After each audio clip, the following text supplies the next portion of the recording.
the record for explaining like over speculation. Where's the demarcation point? Is there one? Well, even Dodd-Frank talks about excessive speculation, but does not ban it, restrict it. It does not ban it, outlaw it, prevent it. It calls for the imposition, where appropriate, of position limits, but doesn't ban it. So Congress had a look at speculation, could have banned it, and chose only to give the agency power to set limits where appropriate. You can't really ban speculation, though. I mean, that's the foundation of the financial market. But at what point do you say this is excessive and it's a systemic risk?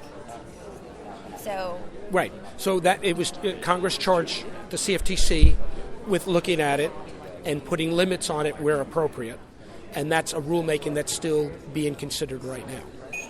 But so are you saying that would you advocate not having limits on speculation, only on manipulation? Like you would, any amount of speculation is okay to you so long as it's not manipulative. Like at what point does it cross the line? No. That may be what you heard me say. What I've said with regard to speculation is that it needs to be data-based. So we at the CFTC, before we put limits on speculation, have to have real data that shows the role of speculators and excessive speculators, and based upon that data, if appropriate, put a limit in place.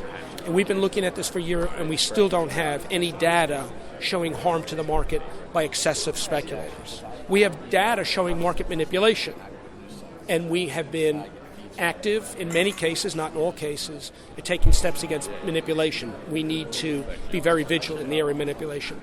Until I see real data of the role of excess, not narratives, but real data of a harmful impact on markets by excessive speculation, then I won't support a position limit until I see the data and it's demonstrable that there is a harm cost to the markets. But so you wouldn't say that there was data coming out of the 2008 financial meltdown that demonstrably showed that excessive speculation occurred to create that market failure? I haven't seen that. Okay.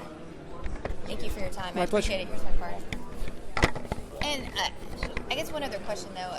Do you think that the CFTC is set up in an efficient way to be able to respond with the speed that's needed in markets? I mean, I find that in D.C., that the way that politicians set up agencies when they don't want agencies to exist in the first place is to set them up as commissions, because it's an inefficient way of governance, right? You've got a lot of people that are charged with completing tasks. They've got to come together to agree on something. Most of the time they can't agree on anything because it's split on party lines. Right. Do you think that CFTC can succeed? Yeah, I want to answer that question, but I want to go back for a second because you asked me about the 2008 financial crisis. Yeah. What did I think? It's less important what I think. What's more important what Congress thinks. Coming out of the 2008 crisis, Congress could have banned speculation. It could have had made a judgment that the crisis... banned speculation. But could have come to a judgment that the crisis was caused by excessive speculation. It did not.